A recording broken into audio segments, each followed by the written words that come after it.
Alrighty then, I almost missed my cue because I was getting a drink, but that's why we're here at the bar. This is the Richmond Gooners podcast. It's match week 2, the start of the 2022-2023 season. The Richmond Gooners podcast is that already. Whatever. I'm Ryan here with Tom. Yeah. And with Joey. Can you take me higher? And thank you, Trey, for the beer. All right.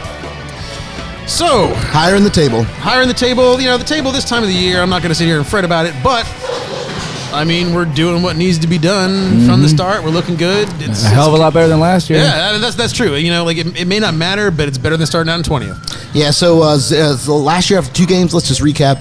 0 points out of 6, 0 goals, and something like 4 goals conceded. 2-0 to Brentford, 2-0 to Chelsea. Yeah. This year, we are 6 points out of 6.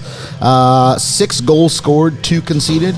That's so much better than last year. Yep. More goals scored, less goals conceded. Yeah, fewer. And makes for a happy Joey. And beat good teams. Yeah.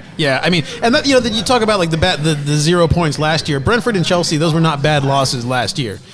These were good wins this year. And who's Brentford beating right now? Yeah, Brentford is currently up 4-0 on United at the half. At the half. And we're sitting under a Cristiano. Yes. They scored 4 within 36 minutes. Like, no one knows that we started this podcast late, but we started late because we were all drooling watching Brentford beat the living shit out of United. This so far is just a good old-fashioned grade A USDA ass whipping right now. Like Dave was like, we should get that on one of the TVs. It doesn't matter. It's fucking over anyway because it is.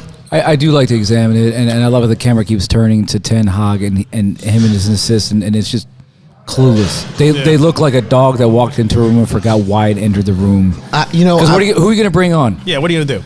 Yeah, true. I mean, but that's also the defense of Ten Hag. They need a massive overhaul there. Their squad is trash. Arnautovic is going to solve this. Yeah. Arnautovic and Adrian Robot, as Arsblog calls him. Adrian Rabiot. If his mom says okay. Yeah. Right. Yeah, if his mom, Veronica, Veronique holds all the cards. I'm pretty sure she makes his lunch and picks out his clothes every day, too. But ties his shoes. That's neither here nor there. But so for me, far be it for me to defend anything about United, because as long as they are performing like this, I don't need food, I don't need drink. It is sustenance. Because Man United's their bad times sustain me to the point where I don't need anything else. I don't need food. But to not to be devil's advocate, but to say, again, last year Arsenal were in a similar situation at the beginning of the season, and what I'll say on that is I hope specifically from the English media to see the same. I want to see the same energy. Against United. That they had for Arsenal last year that against United this year, because United have lost to Brighton and Brentford.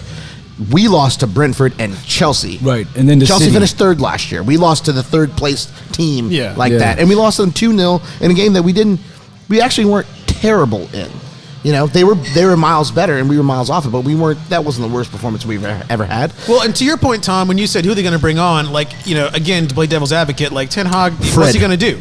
They don't have the guys. McTominay. They have a massive payroll. Juan Mata, 34-year-old Juan Mata. They are the Google image search result of throwing money at a problem. Yes. Right. And then you look at who they're chasing, and Arnautovic, he's got 8 teams in 8 years, something ridiculous like that, and just some of the names that they're bringing in. Like, it'd be one thing if they said, okay, yeah, we're going to bring in more Ajax guys, or like similar to us, 21, 22-year-olds that you may not know. But if I'm the Man United board and I'm looking at some of these names, oh my days.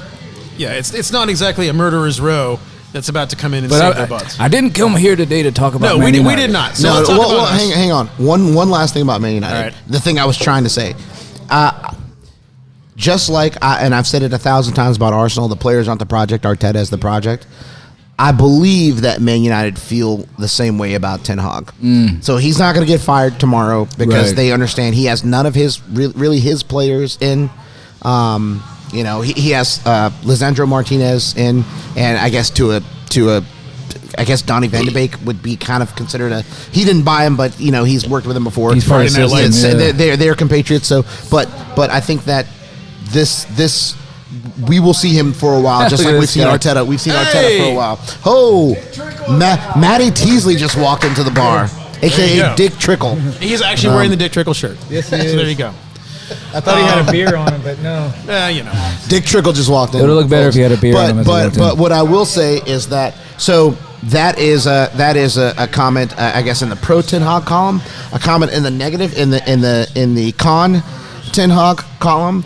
If he thinks that Adrian Rabiot and Marko Arnautovic are the solutions to this problem, I think he's in a bad way. I think he's being a realist, and he knows what this season's going to be about. It's going to be pain. But even so, it's who's available. Like, who's going to come to join United right now with all the mess that they have going on? Yeah. You're not honestly, we're a more attractive landing spot for a lot of guys in United right now because we're closer than they are. I think if Adrian Rabiot had a choice between Arsenal and Man United, it wouldn't even be close right now. Yeah. But what I will say is that it seems like they are no longer in for Arnautovic because their fans had such an uproar. Yeah. It sounds like the club, and I think I saw Fab say this, who is Tier 1. I also have notifications turned on for Davin Ornstein and Ben Jacobs. Those are my three. That's the holy triumvirate of ITKs for me. So basically, I think all three of those guys have said in not so many words, the fans were like, fuck this. So they went and told, I think he's at Bologna, Arnautovic. They went and told Bologna, we're no longer interested in this because apparently our fans would We don't want to burn mutiny. our own house down. Yeah, our fans would mutiny. So, yeah. I mean, there was already a Glazer out sign at the game today. So they're already getting ready. Yeah. So we say was already like the game is over. It's at halftime. Well, I mean, I saw the sign in the past from when we're recording this. And it's too bad. It's too bad that they're not at home because my favorite video was I think last year when they were getting blown out by City at halftime, and someone took a video. Or it was the news. It was just a footage of the footage of the fans. Of the game, And then I think it was a City fan edited to Bob Marley's Exodus. Movement of Ja people. It's all these walking thousands of United fans are just leaving. Exodus. Movement of Ja people. Ja people. Yeah. And that's, like I said, I don't want to. I mean, I do want to sit here and enjoy their pain, but also we've been there. So all right, but let's swing it back around to what we're here for, which is Arsenal. At the table, whatever. I'm not gonna talk about that now, but we have a lot of other stuff to go over. Right. I mean, you got the first game, the first 15, 20 minutes, strong performance, and this is partially because we didn't do a podcast after last Friday. We're talking about Palace. Yeah, the Palace game. First 15 minutes, flying. Yeah. Get that goal. All right. And then we just kind of laid back a little bit, and then we ended up pulling through in the end, getting the second goal, own goal, whatever. But my take from coming out of that game into this game was we need to build on that and maintain more of that energy that we had at the start throughout, and I feel like we did that. We did, and what I will say is Leicester scored 2 goals in this game, and to be fair to Leicester, they have people that can score goals. They have Maddison, they have Vardy, they have good players, and also I'm a big fan of Harvey Barnes. I think he is one of the most underrated underrated players in the league. I also feel this way about John McGinn, who was recently named Aston Villa's captain. The captaincy was taken off of Tyrone Mings by Steven Gerrard and given to John McGinn. John McGinn got the assist for their first goal today. Or not the assist, but he got the hockey assist. Yeah, tertiary or secondary assist or whatever, But they have goal scorers and they have people that can score goals. But it felt to me as I was taking in this game that even when they scored to make it 2-1, 2-1 to us, we didn't panic. No. We kept our shape. We kept doing the things. Saliba was kind of still Saliba even after that own goal had happened. And maybe that'll make people maybe calm down a teeny bit on Saliba, because I'm a huge fan of this kid. I don't think people were on him. I think people are high on him. No. Maybe it'll make them calm down the highness on him. Oh, okay. I see what you're saying. On him because I consider it a a little bit of Ben White slander. I consider it a little bit of Ben White slander. They're just coming out the woodwork up in this motherfucker. Is that Matthew Dennis? It is. Holy hell. Okay. I thought I would have smelled him from across the street. I consider it a little Ben White slander that people are just have Saliba just taking his spot. Yeah. Now, they're both playing right now because Tomiyasu is not fully fit. I think he will be somewhat next week. unfit. Next week, I think Tomiyasu starts. I think Tomiyasu starts, and I think Ben White starts at right center back next week. We're going to see Gabriel. I think Gabriel's going to have to take a seat. Possibly. Out of the back. So I think Saliba will start the game on the bench next really? week. Okay. I think Gabriel retained because Arteta, if there's one constant about the Arteta system, is he wants a left-footed left center back who is strongly left-footed to kind of spray it and play to that side of the field. And I still would say that I think Gabriel is our best center back right now. Gabriel, he's really? he's also the center back of ours that's most prone to a mistake. Yep. But I think skill wise, he's probably our best center back. But Ben White last year was one of our best players overall, just in the whole year. And so I think it's a little bit of slander to say Saliba should come in and immediately take a spot, having played no Premier League minutes like in the preseason before he played Palace. Now he played against Palace. He was excellent against Palace. Man of the match. So now he's played 90 Premier League minutes. And then today he played another 90. Right? Yeah. He got an own goal, and we gave up 2 goals. So maybe people will stop necessarily thinking he's Jesus and putting maybe a little bit of undue pressure on him. I think he could take the pressure. I think he's ready. I think he wants to prove himself. I think he's ready. I think he wants to prove himself. But I still think at this moment in time, Ben White is a better choice, especially in bigger games. We're going to have plenty of games. Yeah, Saliba's going to play 30-plus games this year. Yeah, based on the competitions we're in. We've got Europa based games. on his form. Yeah, I mean, he's going to be there. But it's to me, again, it's Ben White's slander to say that. He and should so just many sit, people yeah. have come in and said that Saliba is just going to take Ben White's spot, and it's going to be Gabriel and Saliba, and that's going to be our center back pairing.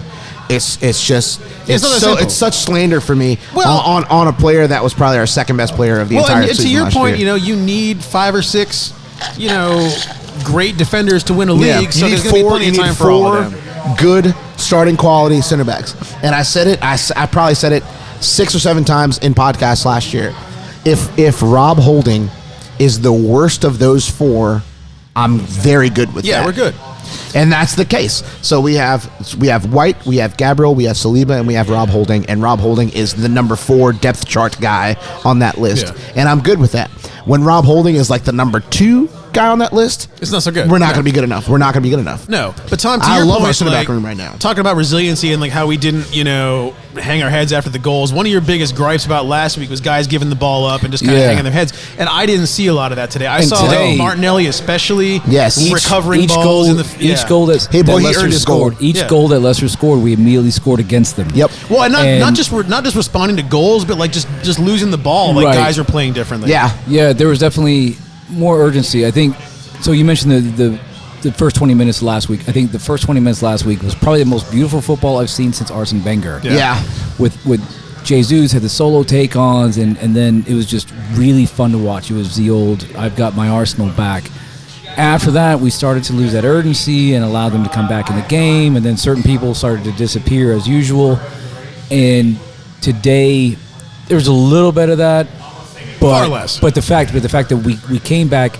We also distributed the scoring. Martinelli got one. Yeah, I think he was the personification of the point you're making right now about losing the ball and being so determined. He got it back and started that play. Can I read you guys a quote real quick?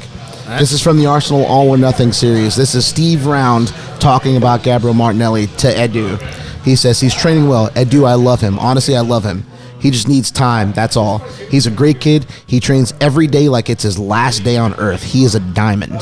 Well, that's Steve Round on Gabriel Martinelli. You saw that in his play last year. You see it, yeah. Last year, that was my thing that I would harp on is we bring him on and we look different. Yeah, it was great to hear, but it was the least surprising thing you've ever heard about Martinelli. Because you're like, that tracks. That tracks. His only shortcoming right now is he's got to work on his finishing. Yeah. And that comes with time, that comes with exposure, but he shows that he's got all the tools. He said it needs time. And listen, beautiful left-footed finish across the keeper from the left side of the box today. Just it was interesting to see that chef's kiss. They kept attacking on Zinchenko's side. They kept coming down that side because and teams getting nothing, having no joy. And they realized Ben White is outstanding at right back, and he had a move in the first half where they were pressing him, and then he dribbled past, and that is really understated from him. That's what he can do. Yeah, that's. I think he's our best defender, and I say this because he has that in his locker.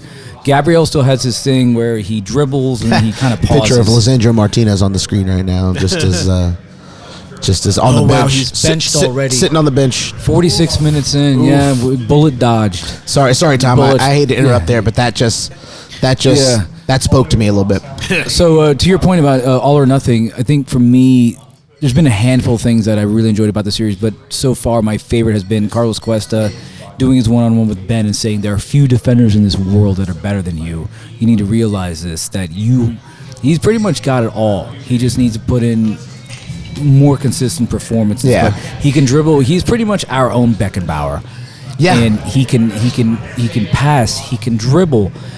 I love that. I haven't seen a defender that can dribble like that at Arsenal since probably Kolo Touré. We have two of them now. Because again, I just preached about not getting too high on Saliba, but Saliba, He can do that, Saliba is good at that too, and once or twice a game, he just comes forays over into the opponent's half, just dribbling past 2 or 3 people, and you're like, this guy looks like a midfielder. Well, and then Ben White does that too. You're like, is that you? Because you're thinking like, is that like a shot, or is that a deep midfielder? Is that Ben White dribbling past all these guys like that? And I think Ben White It's played all part of defense- Arteta's system. I think he played defensive midfield for Leeds. He has. Yeah. Well, and Zinchenko too. Like there was a lot of times today, like he was pretty. He was up there midfield forward doing stuff. Right. And like, Yes. I honestly think like if Kieran Tierney ever does get like fully fit to play, multiple 90s in a row, I And think he will. Zinchenko and he will. He's going to see Zinchenko's going to see time at In midfield. at the number 8 at the Yes. left side of 8 Yes. at Xhaka's position. Yeah, because we're gonna need rotation everywhere, and Zinchenko's one of those guys that can just kind of slot up there, and he was already playing like that today when he was at left. Yes, back. exactly. That's one of the things I noticed. I was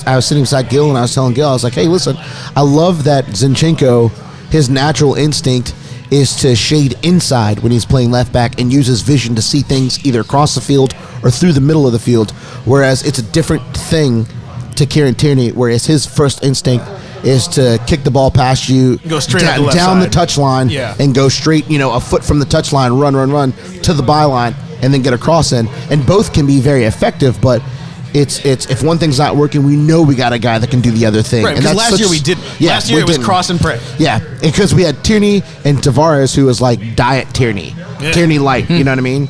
And it was like he's not as good, and he's younger and more raw, but same thing, same sorts Going of things. forward, anyway. Yeah, going forward, same sorts of things. Yeah, Tierney is a much better defender than Tavares. As And a Celtic- Tavares scored on his debut on his loan at Marseille, by the way. The Celtic style of ball is to attack on the wings and to do overlapping play. Yes. And I Yeah. love that about Kieran Tierney is he does the overlap because Yes. we don't really do that so much anymore, Yeah. especially if you're the right back Yeah. and you've got someone like Pepe ahead of you. We don't really do that. Yeah. And with Tierney in the game, I like Zinchenko a lot. He's technically gifted, but if we're talking left backs, and I say left back, I absolutely despise this term wing back and left 8. I fucking hate all that new terminology. He's a fullback. They're fullbacks. They're not wing backs. Well, I don't know I I don't know if I agree with that. Reece James is a wingback. I mean, it all depends on the system. He's, though, I like, don't and- consider him a fullback. Well, the term fullback today is meant to connote that Outside, left back or right back. The that, player that that's you, in that those you don't positions. cross the halfway line. Like, Yeah. like No. you're defensively oriented. But ever since Ashley Cole changed the game. All fullbacks in Yeah, England that's are the expected baseline to now attack. for fullbacks. Yeah. So That's this the idea baseline. that someone is like, I honestly, and Michael Cox said it best, at the beginning of every game, journalists argue about what formation they're seeing. And no one really knows unless they're the manager. You want another drink, Joey? And this idea of calling someone a wingback, you're a fullback. And yes, you attack as a fullback, but the idea of a wingback is...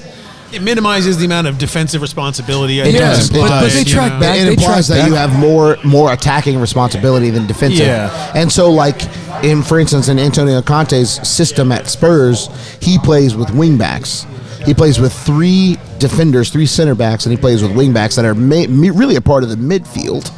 Yeah. So that to me, and formations like that, and Thomas Tuchel is doing something similar with James and with their contingent of left backs that they have. They have the murderer. No, he's on the way out, though. He's on the way out to Barcelona. They have the murderer. They have the guy that's trash and the worst player on their team, Emerson Palmieri, and they have Chilwell, who is serially injured, can't stay fit, and they but have has not murdered a person to our knowledge. they have Cucurella, who again I said last year, not to be Tom's going to get on me for being the I told you so guy, but last year I think I said it on a podcast. I said he is probably a year to a year and a half away from moving to a big club, and About look what Cucurella? happened. Yeah. So my prediction on that this year is Matty Cash from Aston Villa is less than a year to a year and a half away from moving to a big club. That's my next prediction for the fullbacks. Fullbacks. I said fullbacks. Hey, There we go. that's Thanks. good. Well, now that you mentioned movement, let's slide into transfer talk. It's kind of Okay. our first chance to recap kind of what's Yeah. going on over the summer and what we're The still looking game to today do. was great. I think we have nothing Yeah, but really yeah, good I things mean, to it's- say. yeah, we gave up 2 goals, but we were never in any danger of losing this game or even dropping the 2 No. points to get the draw. That second goal was troublesome, though. Gabriel came out with a sliding tackle that was nowhere, and then Ramsdale allows that goal. Because Ramsdale, I want Ramsdale to be a firm England number 1. I want him to be, because his distribution's excellent. He's a great shot stopper, but he didn't look all that good today. He's young and he's his own harshest critic. After the game, we won the game, and after the game, and He's again, mad about watching All or Nothing, we won a game 3-1, and I think it was Aston Villa. They scored it, and he was fuming. Yeah, he was fuming. There was a He'll shot be fuming today, right now because of that, because of those goals. There was a shot today that was not particularly harsh, but he tipped it and it went off to the side and rolled for a corner, and I'm just. That's something he's supposed to catch and take possession, and it wasn't like last week, because last week Amy Martinez would have caught that. Oh, fuck right off.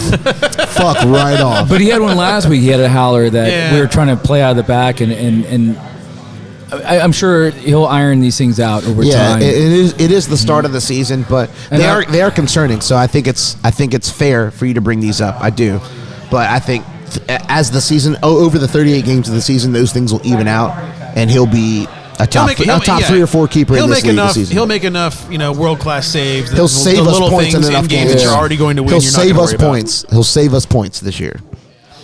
What do we think? Was there anything unusual today? Because I think for me, the most unusual thing I saw, and I can't believe I saw it, was Granit Xhaka heading a ball that was saved by the goalpost. Yeah. Because if that was on target, he got pretty far forward on that. If that were on target, it was going in. And I've been harping on this for weeks. That, okay, him as an 8, he needs to do more going forward. Because he gets forward sometimes, he gets open, and he sticks his hand up in the air. And I'm thinking, if I'm the defensive midfielder or the defender, I'm going, I'm not giving him the ball. Also, he's offside half the time he waves his hand in the air. But he had a nice header. No, he played well today. I mean, Granit Xhaka today was great. Yeah, he was I solid. feel like we're saying like he never scores goals, and he scores a few goals every season. I mean, I wouldn't say never. I think that though. Because our problem the last league, the first thing that Arteta did was shore up our defense, right? Pretty sure he only had 1 goal last year, the screamer against Man United. He might have had 1 more, but it certainly wasn't more than 3. And he's got more red cards than goals. Well, I think our system. What? He's got more red cards than goals? Yeah, I'm false. Go with that. Well, last year it's possible. No, he's gotten 4 red cards for Arsenal his entire Arsenal career. Well, straight reds or sending offs. It's like 4 sending offs. I think it's more than that. I don't know. Well, yeah, because he's got double yellows. No, he's never been sent off for a double yellow, I don't think. He either gets a straight red or he doesn't double yellow. He gets a straight red. The amount of sending offs, I think, is 4 for his entire Arsenal career. In any case, that our gripe this whole time has been we don't have enough people forward creating chances, and I feel like they're addressing that and getting guys like Granit Xhaka forward. I have a beef with him and Odegaard, and that is that they pass up chances to score. They don't shoot enough. Yes. Yeah. And Granit used to take some long distance monsters. He loves to take those 30 yarders. Arsene Wenger suppressed that within him. Right. Arsene Wenger suppressed that within him. And Thomas Partey Emery even more so. And Thomas Partey took his long distance shots. It actually, they're been real cute. It stayed. It actually ended up in low orbit. Yeah. Right now, it's passing the mere. Zinchenko had one that rocketed up. He's been watching Partey in practice. All right, cool. Yeah. But no, I mean, I'd rather Zinchenko be shooting than Partey. Let's put it that way. Well, yeah. But no, I mean, I didn't see anything today that was just, Did anyone drop a stinker? No, I wouldn't say so. What did you think about Odegaard? Everyone to me was like 8 out of 10 or better. No, I mean, no, I wouldn't. There wasn't any, a holy shit moment where someone just grossly impressed me. But all of our forward players were to me, it's what we were talking about earlier. You're getting the ball forward, you lose the ball. Guys were making the effort to recover it. I couldn't give Saka an 8 today. I couldn't give him an 8. He was pretty quiet. He was quiet. He wasn't bad, but he was quiet. He's quiet. Okay, maybe everyone has 7 or more, better out of 10. Ramsdale was usually in games last year, we could say that someone on the team had a 3 or 4. Yeah. Someone no one had a 3 or 4 last year. Yeah. That almost honestly, I don't want to say that's the thing that stood out, but it kind of is the thing that stood out. And everyone is kind of bringing their level up to at least a mean, to where there is nobody who can put the Saka was quiet, and then our captain was quiet. Second week in a row, I didn't even know he was out there. So here's the thing about that, and I'm a massive fan of Odegaard, but I feel like if he's quiet. And with Bukayo Saka, we do this sometimes too. If he's quiet, because he's so excellent normally, and because he's such a direct contributor to our success normally, both of those guys are. When they're quiet, we tend to be a little bit more harsh on them than we normally would be. And I think with both those guys today, the things that they did off the ball and the runs that they made off the ball, pulling defenders, Right. were what helped us Get Jesus into free. get into positions where the other players could score the goals. Because every team we face, they game plan for Martin Odegaard. So this year, we will see him stifled some, but we will see other players shine because of it. Because they're devoting players to stopping him and not letting him execute, not letting him take advantage of the level of vision that he has. Well, and I think the same reverse thing might with be Bukayo true. Saka. I think we might see him stifled once or twice this year, but their teams. Put it this way, they talked a lot about both of those players. I believe that Leicester talked a lot about both those players in the training and in the lead up to this game today. Well, and the difference between this year and last year is last year, if you shut those guys down, we couldn't do shit. Right. This year, if you shut those Right. guys down, It just Martinelli opens up is Jesus and Martinelli. Yeah, Jesus and Yeah. Martinelli are ready to do their thing. Yep. It's like that's the thing. Like I'm not going to sit here and say, oh, they didn't score, oh, they didn't have a direct assist, anything like that. But like we have more. I feel like coordinated forward movement to Yes. the point where like those guys, even if they're not making the jaw-dropping plays, are Yep. doing their job, which is getting somebody else the space to operate. Yeah. You know, I forget whose goal it was. This left back for Brentford, left midfield left back, is just, God, he's owning that entire side of the field for them. I mean, United's a dumpster fire. Yeah, they are really. What's this guy's name? Mbeumo? Mbeumo? Bemo, yeah, maybe. Mbeumo, But no, like, yeah, I he's want to say it good. was our second goal, and like Leicester had like three dudes kind of like 3 yards front of the post, including the Yeah. keeper, and the ball kind of squirted over to Jesus, and he knocked it in, and like that. I mean, they were. Part of that is maybe they just fucked up, but also like they're not entirely sure who to go mark up sometimes because there's multiple people now that can draw that attention. If you're Leicester, you want to mark Gabriel Jesus. I mean, now you do. Yeah. Now you do. And I was actually shocked that that he got the goal. Yeah. And yeah, maybe big Gabriel. Which goal? The Yeah, second two. one, the header. Second Okay. The first one. He was assisted by one of the Leicester players headed it to him, so Yeah. that was Yeah. part of it. It didn't get to him on the first man. but- His first one, can we talk about how outrageous Oh, yeah, that who even was? tries that? Yeah. Who even attempts that? That was absolutely outrageous. Chipped it over like four dudes. When he hit it, I was like, oh, I know what he's going for, but there's no fucking way that, holy shit, it went in. Yeah, it's somewhere between a. I lost my shit when that goal went in It's because I somewhere thought it had between- no chance. It's somewhere between a chip shot and a bender. Yeah. And It's perfectly in the middle of those two. Well, I, and like I haven't seen a goal like that since Ian Wright. Yeah. We are No, so I'm used with to. you. I'm with you. When we had Aubameyang, So you see those awesome team goals where 9 one-touch passes and then when we got Aubameyang, I watched a lot of Dortmund, and he cuts in from the left. He does counterattacking goals. Yeah. Pepe, same thing, and he's counterattacking goals. Lacazette can score some goals inside the box. Back somebody down. he and holds up turns play. and fires. Yeah, plays well with his back to But goal. we don't have anybody. When Gabriel, I have not seen a goal like that in well over 20 years. He's so dynamic, dude. well, and He can do that. He can head goals. He can head goals in like a second goal. He's the master of right place, right time, and he's one of the best around at right place, right time stuff. And we need that so bad. Well, and that's the We thing. need It's it just so like, bad. I remember we were all kind of cool on him as our main striker target at the end of last season going, well, you look at his stats for City, his goals per game have gone down, his goals per minutes have gone Yeah. down. But then I wasn't. I was like, Are you talking about I don't Lacazette? think No, he's the no one. Jesus. No, Jesus. No I was Jesus. like, I don't think he's the one. And I think this preseason and so far this season, I'm so happy to have been wrong about that. It's not even funny. And I think a lot of that is It's not even funny. You look his time at City. I mean, he wasn't always the number one Right. solution for goals, and so I think that suppressed his numbers because other guys were just doing crazy shit. And you look at he comes to Arsenal, and as you say, like now teams are gonna have to game plan for him.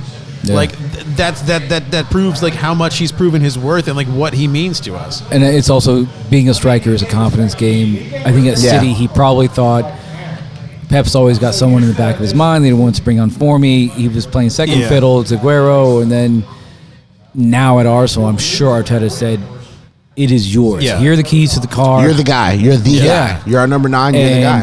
And we're taking him out, but we've been taking out each time we take him out. The game's pretty much won, and, Right. We want to get Eddie some run for the Carabao games. And also, yeah, if I'm Arteta, I'm going, look, it's a long year. Yeah. And we've got Europe ahead, and you got your 2 goals.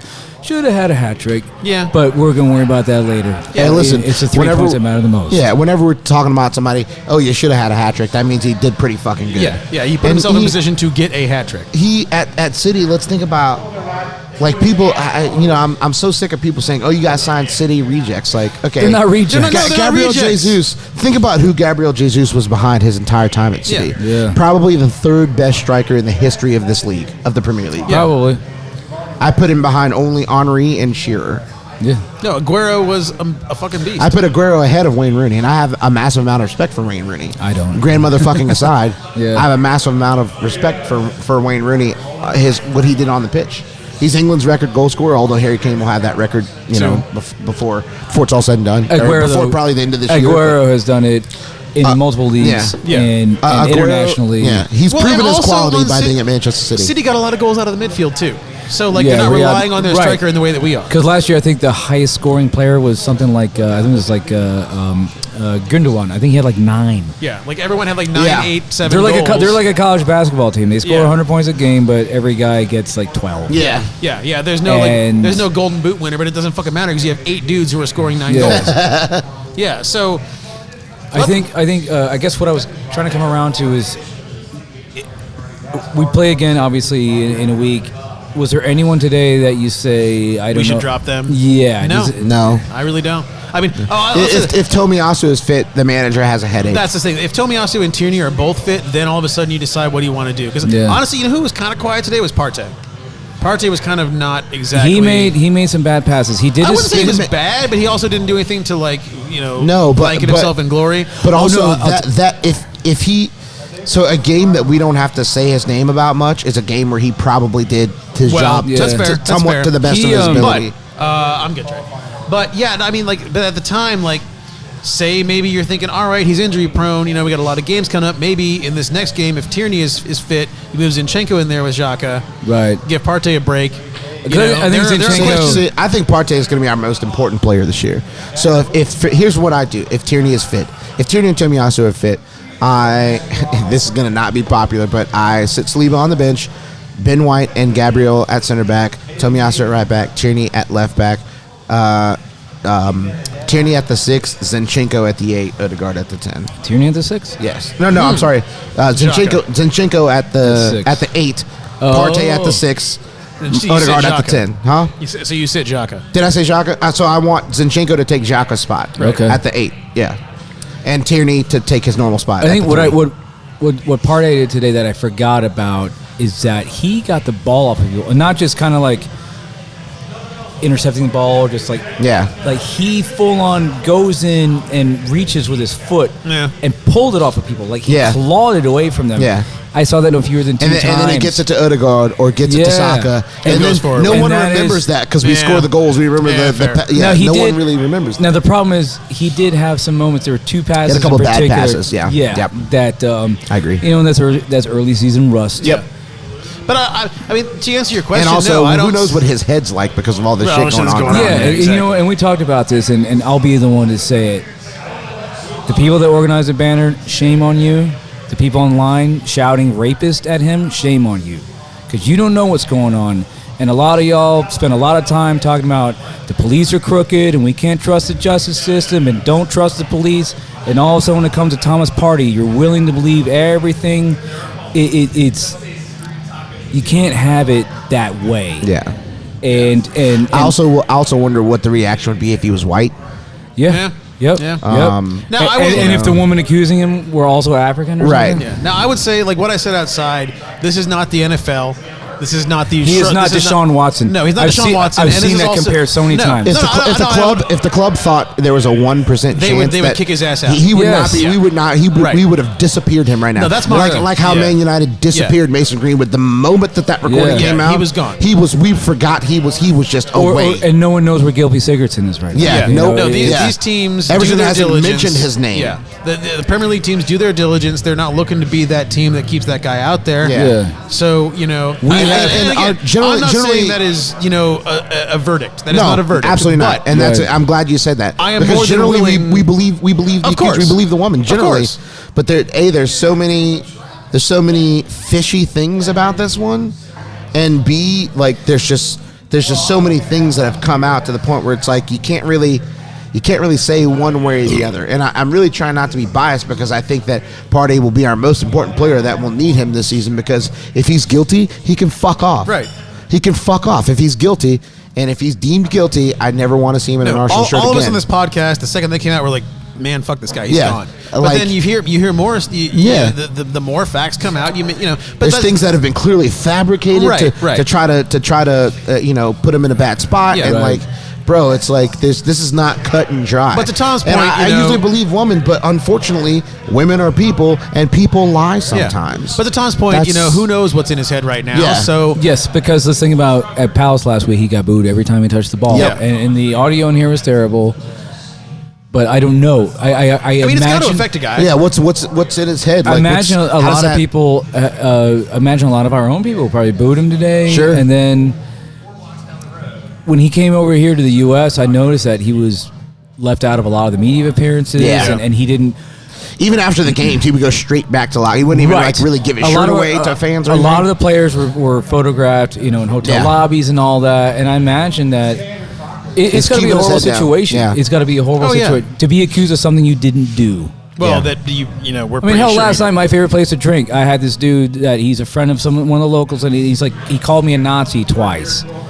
Because you were born in Germany, and then because I have hair like this, because you have a bald head. I don't think you have a bald head by choice. Yes, I think you would rather have hair. Me too. For those of y'all, I would rather have hair. For those not watching on News Channel 8, Tom used to look like Manny Pacquiao when he had hair. For those of you not watching on YouTube and listening, and I Tom told this guy twice. Bald men. And I told this guy twice. What am I supposed to do with this? Whereas Ryan has fantastic hair. Yeah, Ryan has a great head of hair. You're like Morrissey, man. Exactly, and he usually has an even higher pompadour than he has it in today. But the headphones are holding it down. Yeah, let me borrow that for a weekend. Just one day. There you go. But anyway, my point being, I get accused of that like 2 to 3 times a year. Yeah. And I don't want to get up on our platform because people get accused of, but that really, really fucking, I don't want to say it hurts, it pisses me off. But I know you, and if these people know you, you're like the farthest, you're liberal, I know. You're very left-leaning.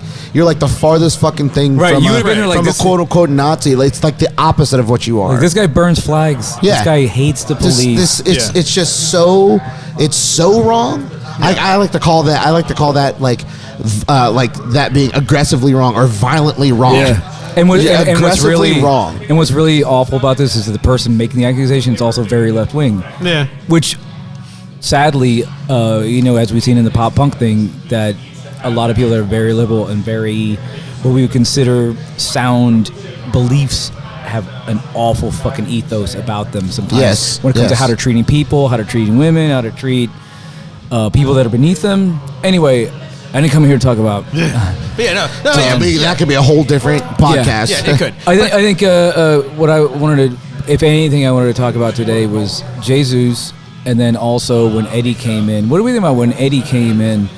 Because he seemed like old Eddie. Old Eddie as in young Eddie or as in pre? Eddie as in like, Eddie from the past is what he means. Eddie from the past, like Eddie comes in and like.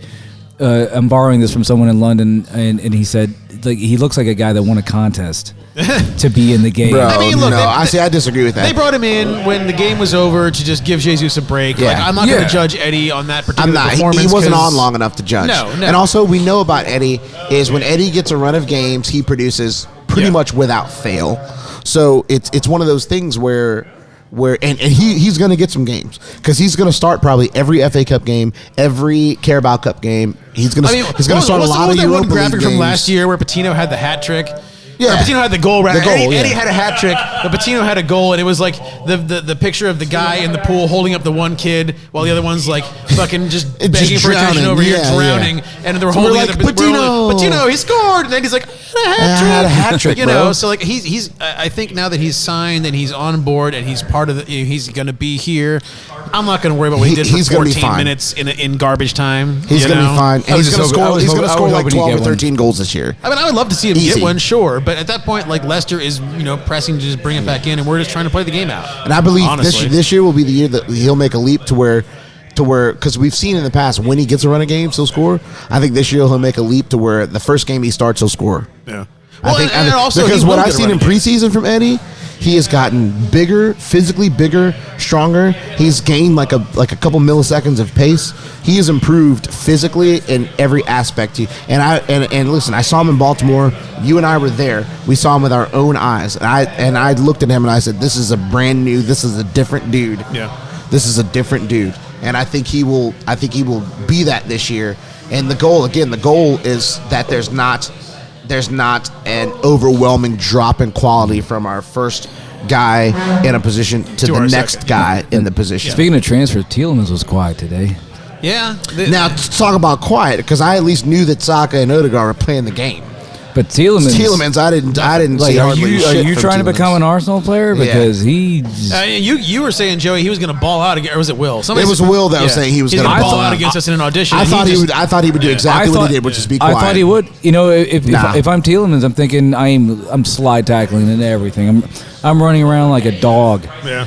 And there are points. I mean, I was Agent Tielemans. He's trying to help Arsenal win the game. Yeah, maybe. He's pulling that ox. It's like, oh yeah, it was a good showing against Arsenal last week. You were on that team. Yeah, exactly. I was seeking him out on the Bro, pitch. you weren't even 7 days ago. Where is he? Is he making passes? He definitely. If we're trying to defend the idea of him coming in and displacing Granit Xhaka, nope.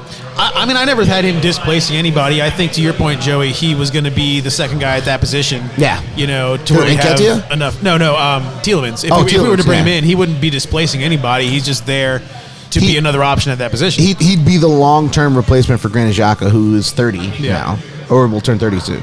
He's either 30 now or will turn 30 soon. He's 29 until he's 30. That's how it works. Yeah, I know. You can't do an Arsenal podcast without saying that shit. All but right. he would be brought in to be Blackburn the eventual, George. No matter how many times he changes his name, we all know who he is. It doesn't matter. But again, and I said this when it happened, the fact that we bought Zinchenko makes me think that there's a chance we will not sign Tielemans. Yeah, I mean, because he can play that, and if in a It's perfect world, he's not a left back. Yeah, it's not. He can play it. That's his natural position. Yeah, he's at left back. And if because you've we ever need him watched to be. any Ukraine game in the last 6 years, he is really, really good at that position. He's so calm. He's like Saliba in his position, except in that position. The level of calmness and assuredness that he shows on the ball, and he doesn't panic. Dave's out. Or anything like that. Later, man. I'm going to hit NASCAR tonight. All right, man. Are you really? Enjoy your nap.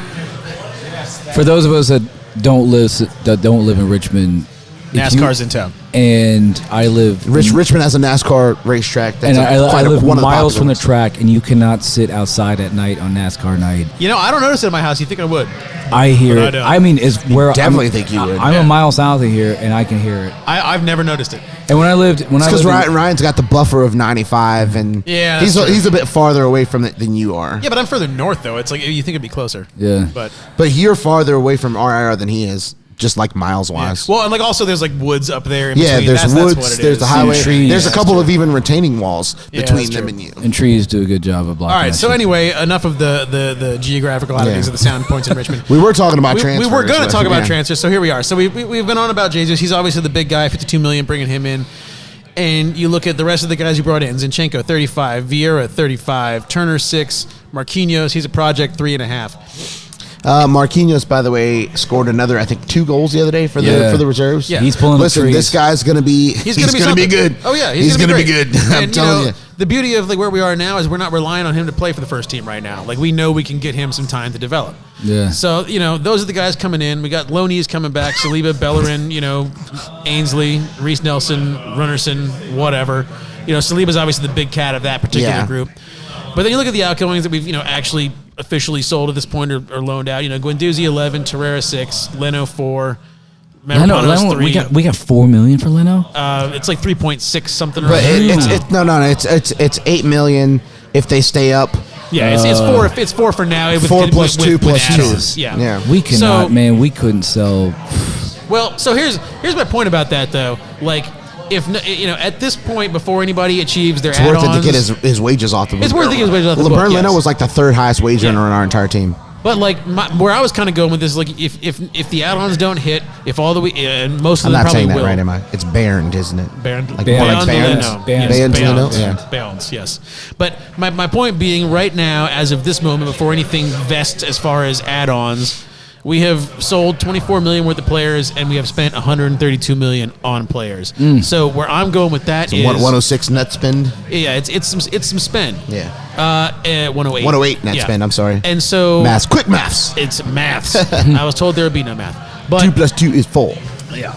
But my thinking is at this point, you look at this summer, last summer, in January was a mess. We get that, but it wasn't because they were being cheap. It's because they didn't want to spend on players that we didn't absolutely want. So my thinking is, do we didn't want? I mean, you look at Isaac and then the Canadian guy. Oh, the targets that we had. Oh, Jonathan David. Yeah, that guy. Yeah. Like people that I'm or Isak. I'll include myself. Like Jonathan David, like he looked the shit. Yeah. I liked Isak. I would still like him now, just not for $80 million. Because he had a terrible season, I'd take him on a cut rate. Like I'd take him for $25 million, right. Easy. But they weren't selling him for that. Yeah. So my point but being, they might now. we've got 2 straight summers of spending money. Are we at the point where the Cronkies have done their bit? We are. I feel like at this point we have to lay off the Cronky. Cronky out stuff, yeah. Right. Like they have clearly shown, and like granted, yes, this year we're getting some money from Europa, but it's not Champions League money. He's won a Super Bowl, if I'm not mistaken. He's won an NHL title, yes. Yeah, so Cup. They know how to win. Yeah, and I feel like at this point that is off the table. I would like to insert. I feel like it's been off the table for a few years now. We can't say they are the problem. We don't want to be like the United fans that say the Glazers are the problem. Yeah, because everything that we've said that we don't like about them, they've solved. Oh, they're not involved enough. Right. Josh is involved all the time, and especially watching All or Nothing. Like it was nice to get a kind of a behind the scenes look at how Josh interacts with Edu and Arteta. Motherfucker looks like Jack from Twitter, but and Josh Kroenke is a Succession character. He's a Succession IRL. Yeah, that's true. Josh Kroenke will never hear this, but he is the epitome of I've never had a job where I was in danger of being fired or challenged on my opinion. This whole idea of the first episode, one of the things that really fucked me off was how everybody had to touch Bukayo. Everybody had to do they weren't doing that thing where they go, let me touch her, can I touch her hair? But it was still like this touch Bukayo. Then also when Josh is like, it's going to come together, everything's going to work out. And I'm going high praise from a guy that fucking has probably slept in linens that feel like lotion at night. And, like you've never been on a school bus, you don't know what a school bus even fucking looks like. You're like your entire life is privileged. You've never been told the word no. You've never wanted for anything. And it's always people that like that just are like, you just got to work hard for it and pull yourself up by the bootstraps. Bootstraps. Yeah. Like, what do you know about pulling yourself up by your bootstraps? Yeah. So I've slept in my fucking car before, and you'll never experience. So when Josh Kroenke steps on the screen, I watch that because I know what it feels like. Anybody that works for a big company, there's always like that dickhead that comes from like some corporate office and be like, if there's anything you ever need, reach out. Come on, talk to me. Yeah, like I'll tell you what I need. I have. Whoa. Right. It is. Yeah, it is. I will say, because he's had a privileged life, doesn't necessarily mean he'll be a bad boss. No, not necessarily. But also, it doesn't mean that he understands what's necessary. I agree with that. I don't think he does, but there's still a possibility that he'll be a good person that you can enjoy working for Josh He's Kroenke. probably an asset because his father, the rumor is, I say rumor, but I think he's much better. He's much more personable and better and charming than his father. Yeah. Right. And I think that is why he has specifically been chosen to kind of be the face instead of Sam. Yeah, his father wants to be there for the Rams and the local teams because he understands that. And this is kind of Josh's thing, and I think so far he's done good in that role because I feel like the emergence of Josh has coincided with the emergence of spending $100 million in a summer. Or you're probably right. It's those things have been perfectly correlated to each other. Stan's thing is the real estate. Yeah. Stan's thing, the Rams, you buy the Rams. Once you pay the stadium off, Stan was like, okay, we're good. It's not even that. It's never about the stadium. It's about all the shit that's around the stadium. It's about the condos and the hotels and the parking lots and everything else. Like, the multi-use real estate. That's what all of the American sports owners make their money on. It's not the team. Buy baby metal. Yeah, because SoFi Stadium is it's a brand new thing as far as American football stadiums are concerned. Because like AT&T Stadium is a big monstrosity of in the middle of nowhere. But SoFi Stadium is a stadium, and it's also something more. Every time we hear the name SoFi Stadium, we call it mixed-use residential. It's part commercial, part residential. There's stores. There's rent money to be made every month on commercial storage spaces. There's townhomes and condos and apartments. Well, and also it's right there in Inglewood. It just took over where the Hollywood racetrack was. It's not in the middle of fucking nowhere in Arlington. It's it's in the middle of LA. It's in a desirable place. Right. And so you look at Stan, like that's what his mind is like. His mind is bottom line. His mind is real estate. And you're obviously not going going to build fucking condos next to the Emirates. So he's not like in my mind anyway. Like I can see he's like, this isn't my cup of tea. You put Josh in charge, and he's like, all right. I actually have stayed in a condo. And Josh is going to take over all when Stanley passes away. Yes. But there's nothing to build if you're, they are. I When forgot the Stan name. passes away, Josh is going to take over it all. Well, yeah. Anyway. Right, and hopefully he doesn't fucking mess it up like the Davis family did for the Raiders. Ooh. I think like that was in such good shape before Al died. But. Well, yeah, fair enough. I mean, there was a point when the Raiders. The Raiders were a more respectable franchise. They had the highest winning percentage in all the NFL. In the 80s. No, man, this is up until like 2002. Anyway, we're not here to talk about the Raiders. Oh, but it's because of it's because of how good they were in the 80s. It's because of Bo Jackson, or in the 70s. Yeah, it's because of Bo Jackson and and them only, guys. And then, they're like half the teams are out. So they lost a bunch of games over that time, and it wasn't until like '99 that they actually turned over not having the best winning percentage. So I guess with Josh Kroenke, whatever we go with that, if we do win the league in the next 10 years, I don't think it'll be because of Josh Kroenke.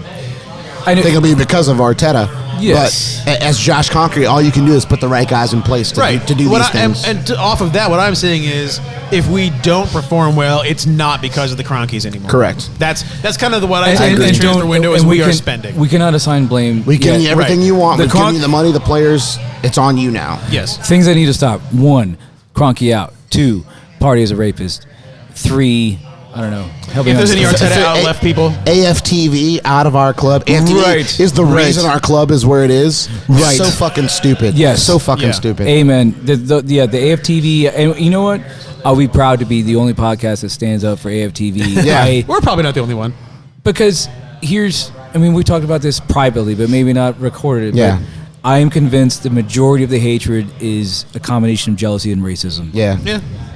There's a lot of black folks. There's a lot of minority folks involved at the AFTV, and even in the past, there's a lot of like folks like Mo Hader and guys like that, and Turkish guys that aren't like white, and it's like they're just. Mo Hader is a cunt. That is, and that is a catchphrase. He's a bit of a know-it-all. I think that's just And when it comes to stuff like the hatred of Arsenal Fan TV, there's a song by Morrissey called "We Hate It When Our Friends Become Successful." Yeah. And part of the chorus is "It should have been me." Right. Yeah. And because I saw someone that I'm not going to name because she's friends with a lot of people, but she posted on social media that why are they posting all these negative podcasters on the Amazon series? Is it because it sells? And when I read that, my brain sang the song by Morrissey. It should have been me. Yeah. You're mad that they didn't fucking interview you. Yeah. Now that said, there are some podcasters on there.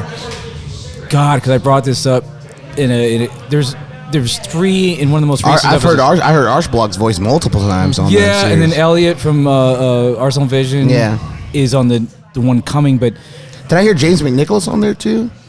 Or did I hear him like doing like report like I'm not really Mikel sure. Arteta questions or something? And it's possible. Yeah. It's kind of crazy because they reach for that, but it is, I think, to kind of segue, it is becoming the new form of media that print media is not mentioned, and they're not interviewing anyone like John Cross or a lot of the traditional journalists. I can't fucking stand John Cross. Well, he's a washed-up hack. Because he did write that book about Arsene Wenger. He was the man for years. He was, but now he's past it. And anyway, much the similar way that Arsene Wenger was past it after a while. Yeah. Father Time is like a quadrillion and 0. He comes for us all. He's undefeated. Speaking of Father Time's coming for this podcast, let's just move on to kind of finish the transfer window. So, guys that are probably still going to be on the move. Unfortunately, Reece Nelson's got a torn quad situation. He's going to be out for a few months. We're going to keep him till January because of that, probably. Yeah, we're going to keep. Honestly, whatever. And maybe, honestly, it'll be somebody to move in January. We as a club screwed up because we could not send him out. I think it was not last year, but the year before. He spent the entire year with us, but not on loan. Yeah, because he squandered an entire year. He didn't play, and then it was just a wasted year for him. Yeah. He could be really useful, even for a Premier League team. Yeah. He could be useful to like Fulham or a team like that. You know what I mean? But so he's not going anywhere. But you got Ainsley Maitland-Niles, Pepe, Runderson, Marquinhos. Maybe if we sign another. And Bellerin. Yeah, and Hector as well. I think the more I see Marquinhos, the more I think he's going to stay. I mean, it just depends on who we sign and whether we have a spot for him to play first team minutes this year. Like, I don't think he wants to play U21s all year. I think he'll get some. I think he'll get some Carabao Cup stuff, FA Cup stuff. I think he'll score in those games, similar to the way Nketiah kind of got some of these minutes and then worked his way up. Would it be more valuable for us to get him more minutes somewhere else and also a loan fee? I feel like it might be. Given who's on the roster now. I just see something special when I watch him. And I could be wrong, but Apparently- I think we should keep him. Whereas before, probably a month ago, I was like, yeah, I'd send him out on loan. Now I'm like, maybe we should keep him. And especially if somebody goes down, I think he's young, but he can come in and really frighten defenses a bit. And that's kind It of is what I surprising want. that there aren't so many suitors because I look at Pepe and I think he can probably start for half the league. I wonder if it's because we're trying to recoup too much of his fee. Are we asking too much? Because you look I at don't think Liverpool so. and Chelsea, man. They sell off players like Minamino is going somewhere.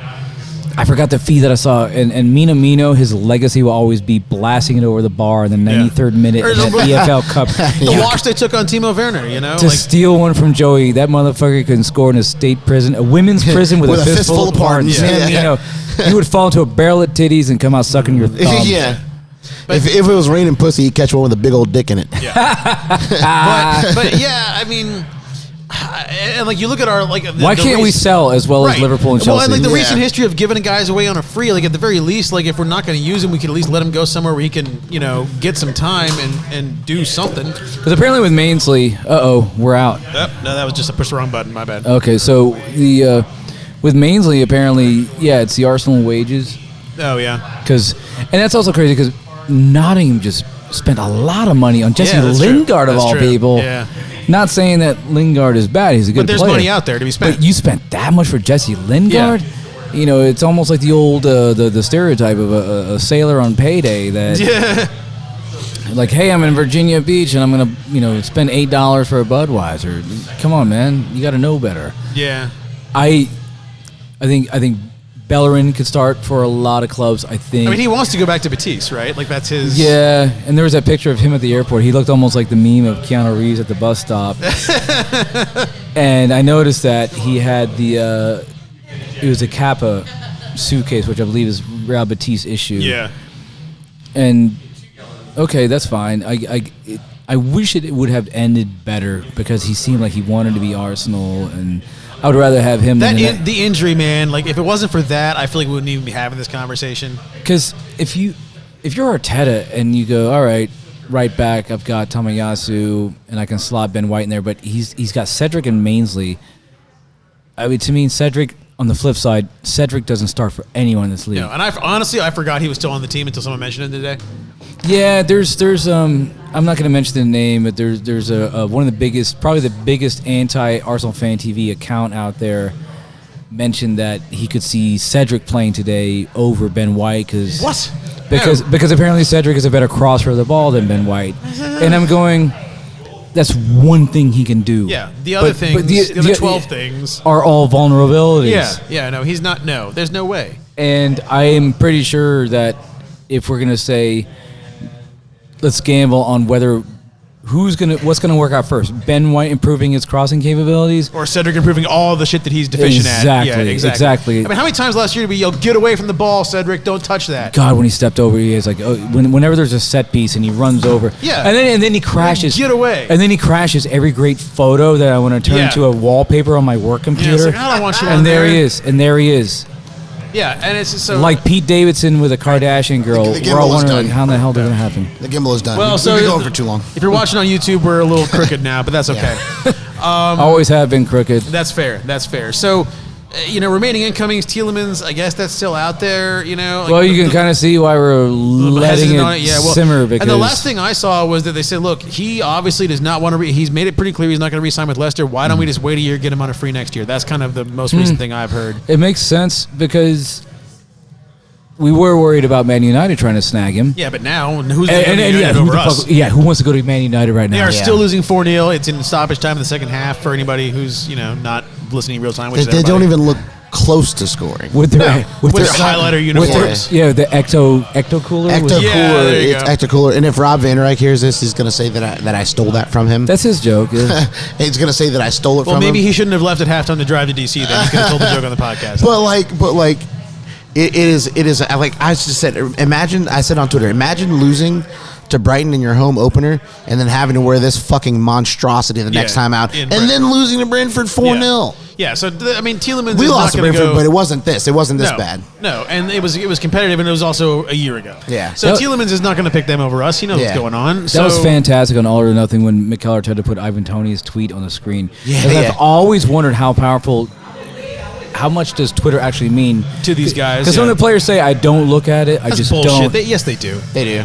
That's just what you're supposed to say. Unless you're someone who doesn't have it, you know. Right. You know, like you might not plan your day around it, but you see shit. Yeah. Like it's like you were saying about Partey. It's like you can't not hear the people flying, the people saying the shit and flying the banners. Like you're going to see it and hear it. Yeah. On my personal podcast, I had Brentford going down as part of my predictions. Might not be. That might not be the one. Might want to flip flop them with somebody. Might not be. Hey, listen, I'm going to stick to my predictions, but Brentford's looking good today. I'll tell you that. Now, is that Brentford's looking good or Man United's looking like absolute? Yeah, but the thing is, like garbage? you don't beat somebody 4-0 if you're not good. Yeah. Like even if that team is abject dumpster It's bad. fire. They're a Premier League team. Are the Ten Hag hashtag? Is there a hashtag Ten Hag? Ten Hag out? Is that trending yet? I want like a yet? hashtag 9 hog or 30 to 50 feral hog. That's Yeah, that's what I want. exactly. I want feral Feral hog. I want feral hog. You know, I'm going to try to start it today. It won't go anywhere. But I'll say it. Listen, even 11 hog couldn't have done any better in this game. Did they call him Boss Hog at any point? So there's a video that went around college football Twitter last year. Somebody found a video of a javelina like running like 50 miles an hour in front of a building, and like they chased it with his car and got a video of it. And people were like starting to put like random soundtracks to it. And there's one where somebody did Run for the Hills, and I was like, this is Ten Hag trying to get the fuck out of Manchester after his first day on the job. Yeah. Like he's gonna get chased out of town by all the United supporters. Are we getting? It's just a yellow, right? All right. But yeah, I mean that's a mess. So Tielemans, I mean maybe surely there'll be more suitors when he's on a free, obviously, than just us. But if he's and I don't think this is going to be one of those situations where he's going to be like, oh, you wouldn't pay for me, I won't come to you. I think it's just I think he's going to understand. Yeah, it was a business decision. So I mean, and for all we know, it was business. Business time. It's business. Okay, go ahead, Tom. Sorry. I think much like the investigations this podcast is devolved. And I love Flight of the Conchords. I think much like the investigation thing we mentioned earlier, I think we probably have unofficially reached out and said, look, we'll get you next year if not now. Yeah, and next year will be on a free. Right. He's not re-signing. And Wenger, he said clearly he won't. Yeah. And Arsene Wenger, much to his credit, he said about a year or so ago that seeing out your contract, letting it run out, is becoming the trend. It is. And we started doing that, and we felt so badly, but other teams are doing it, and with the Tielemans thing, because it works out. You don't have to give as much to an agent. Yeah. 4-0 final score. Done. But you're right, and like teams. Damn you, Brentford! I wanted 7. But yeah, I mean, teams are getting it, and players are getting it, and it's it's all about to bring up. I don't want to bring baseball into this too much, but well, oof. 0. But yeah, I mean, like you look at what happened with Juan Soto in the Nationals. Like he had 2 years under control, and they got a Princess ransom for him. But like, this is his last year with Leicester, and they can't be like, look, you're gonna have to pay us just to get him. It's like, no, we don't. We can just wait. We're not desperate. Yeah, we can wait. We can wait. If you're Christian Eriksen right now, what are you thinking? Fake another heart attack to get off the team. Have you ever seen Arrested Development? Yeah. Seen Will Arnett's character? His name is Joe. I made a huge mistake. I made a huge mistake. Yeah. Yeah. No, I'm thinking he could just like lay down and be like, I can't play anymore. Because I think Christian Eriksen will be one of the top playmakers of the season, but I think Man United will still finish. I had them 6th in my predictions. At this point, it's like 8 or 9 on my podcast, and I'm thinking I might have overshot. I might have shot too high. But again, they look like fucking trash. But we were them last year, and we finished. We finished 5th. Yes, we did. But I don't see any with last year. It was like they were extenuating circumstances. Yes, but yeah, they had a full squad for both of these games, and they had their new signings or whatever. And like for us, we were missing like 8 first team players because of COVID. The first game. That's fair. Totally. Yeah. Flo Balogun started at striker for us that game, just to remind us. Right. And then we played Chelsea and City. It's like, what do you do? Where is Flo Balogun right now? He's still on the team. No, he's on loan. I don't think so. I don't think he's been loaned out. Transfermarkt didn't have him loaned out. Yeah, he's loaned. He's loaned to Rennes in France, maybe. Really? Yeah. I don't know. I checked that. I checked system Transfermarkt down, yesterday. isn't it? Let's see. When it became the sun. He's at Reims. When I became he's the at sun. Reims. At Reims. How Yeah. did I miss that? All right. It just happened this past week. Oh, okay. They must have not updated yet. So anyway, that's kind of where we're standing now. Like I said, this week is just a game. It's week 2. I'm not going to read too much into it, but I mean, we look good. We look like we're going in the right direction. We've got. I feel like even if we don't bring anybody else in, we're in a good spot. Right. There's nothing glaring. There's nothing. I agree. I think we could have a 10 out of 10 window if we got like 2 more players, but. Yeah, but I mean, it's not like given what the previous 4 windows were like before last year and this year, I think we're doing well. Yeah, no, I have no complaints. No, I think we're at like an 8 or 9, 8.5 or 9 out of 10 right now. And we're doing great. And it was a good win against opposition that was not a pushover. So I think the first 2 games, you open on the road on a Friday and then you have this. I think it's a good place to be. So up next we got Bournemouth away next Saturday, the 20th. We will be here at Gus's Bar and Grill as always. Until then, I am Ryan here with Tom. Yesterday's price is not today's price. And with Joey. The price of brick has gone up. It has gone up, and we will catch you next time. Later, everybody. Peace.